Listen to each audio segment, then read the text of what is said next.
The Seven Trumpet Series, the Seventh Trumpet, also called the Third Woe, from Revelation 14 verses 7 and 8, the executive judgment, number 1.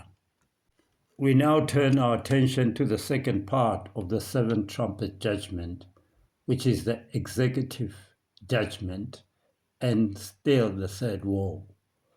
Although this part is going to meet its final fulfillment in the seven last plagues upon the earth, tiny drops of the wrath of God have been felt since 1844, when the seventh trumpet sounded. Protestant America is the nation that God chose and favored to receive the judgment message, "Fear God and give glory to him, for the hour of his judgment has come," Revelation 14 verse 7, and to spread it abroad. The USA was perfectly fitted to receive this message because, unlike other powerful nations of Europe, which were ruled by a monarchy, and all its citizens had to abide by the state religion, which was the religion of the Catholic Church, Protestant America, however, was a republic, and the First Amendment stated that Congress shall make no law respecting an establishment of religion or prohibiting the free exercise thereof, and that no religious test shall ever be required as a qualification to an office of public trust under the United States. The USA, or Protestant America, was also foretold in prophecy as the beast coming up out of the earth, and he had two horns like a lamb, Revelation 13 verse 11. The beast representing a kingdom, we get this from Daniel 7 verse 17, and the earth representing a territory previously unoccupied. Unlike the first kingdoms of Revelation 13 and other kingdoms of Daniel 7, which rise up out of the sea, representing the crowded and struggling nations of the old world, that turbulent sea of people, multitude, nations, and tongues, this kingdom, the United States, arises out of the New World, the Western continent. Instead of overthrowing other powers to establish itself, the nation thus represented must arise in territory previously unoccupied and grow up gradually and peacefully. And he had two horns like a lamb, symbolizing its two pillars of republicanism and Protestantism, which became the fundamental principles of the nation.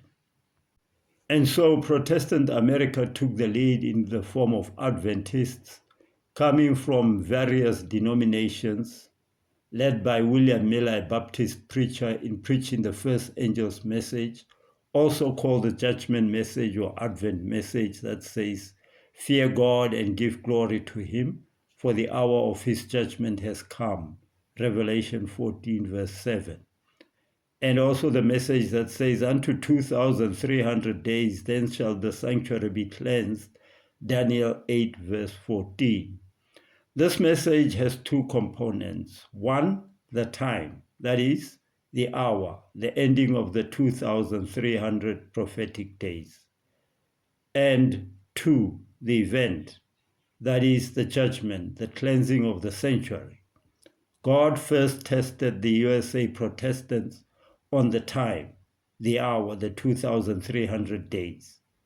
Indisputable proof was supplied by the Adventists that the prophetic 2,300 days expired in 1844. USA Protestants failed the test because of unbelief, and God denounced them by the second angel's message as "Babylon is fallen, that great city, because she made all nations drink of the wine," which is false doctrines, "of the wrath of her fornication." Revelation 14 verse 8.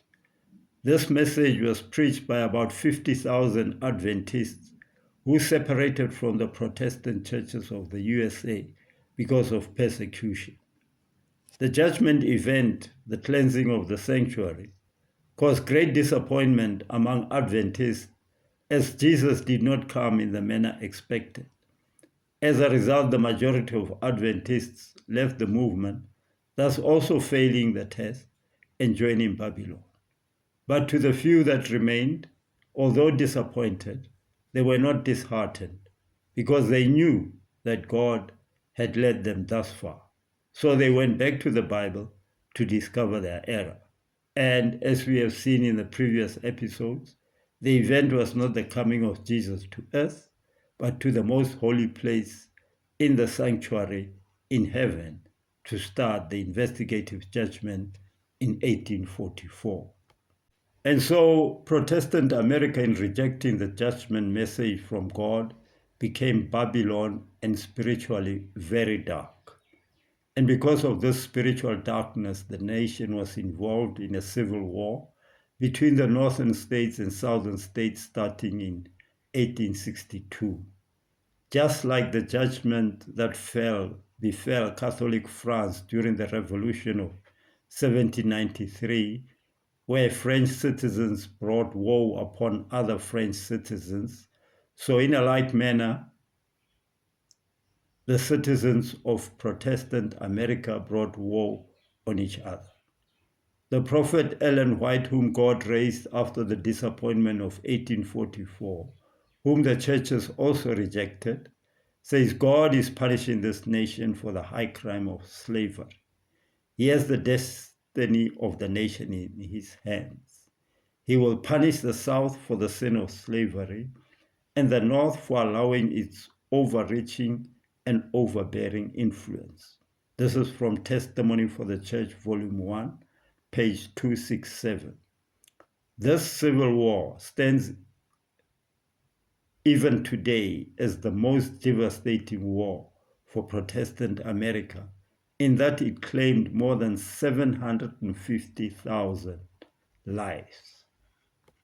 Ellen White continues, at the conference at Roosevelt, New York, August 3, 1861, when the brethren and sisters were assembled on the day set apart for humiliation, fasting, and prayer, the Spirit of the Lord rested upon us, and I was taken off in vision and shown the sin of slavery, which has so long been a curse to this nation. It was in direct opposition to the teaching of Christ. God's scourge is now upon the North, because they have so long submitted to the advances of the slave power. The sin of Northern pro-slavery men is great. They have strengthened the South in their sin by sanctioning the extension of slavery. They have acted a prominent part in bringing the nation to its present distressed condition. This nation will yet be humbled to the dust. Testimonies for the Church, Volume 1, page 259. And from another book called Spiritual Gifts, Volume 1, pages 190 to 193 by Ellen White, she says, I saw that since Jesus had left the holy place of the heavenly sanctuary and had entered into the second veil, the churches were left in darkness, as were the Jews, and they have been filling up every unclean and hateful bird. I saw great iniquity and vileness in the churches, yet they profess to be Christians. Their profession, their prayers, and their exhortations are an abomination in the sight of God. The fearful threatenings of the third angel are to be realized, and they will drink the wrath of God. An innumerable host of evil angels are spreading themselves over the whole land. The churches and religious bodies are crowded with them. All heaven beholds with indignation human beings, the workmanship of God, reduced to the lowest depths of degradation, placed on a level with the brute creation by their fellow men, and professed followers of that dear Savior, whose compassion was ever moved as he witnessed human woe, heartily engaged in this enormous and grievous sin and dealing slaves and souls of men. Angels have recorded it all. It is written in the book. God will restrain his anger but a little longer. His anger burns against this nation, and especially against the religious bodies who have sanctioned and have themselves engaged in this terrible merchandise. Such injustice, such oppression, such suffering, many professed followers of the meek and lowly Jesus can witness with heartless indifference. Said the angel, it will be more tolerable for the heathen and for papists, that is Roman Catholics, in the day of the execution of God's judgment than for such men. The cries and sufferings of the oppressed have reached unto heaven, and the angels stand amazed at the hard-hearted, untold, agonizing, suffering man in the image of his Maker causes his fellow man. God's anger will not cease until he has caused the land of light to drink the dregs of the cup of his fury, and until he has rewarded unto Babylon double.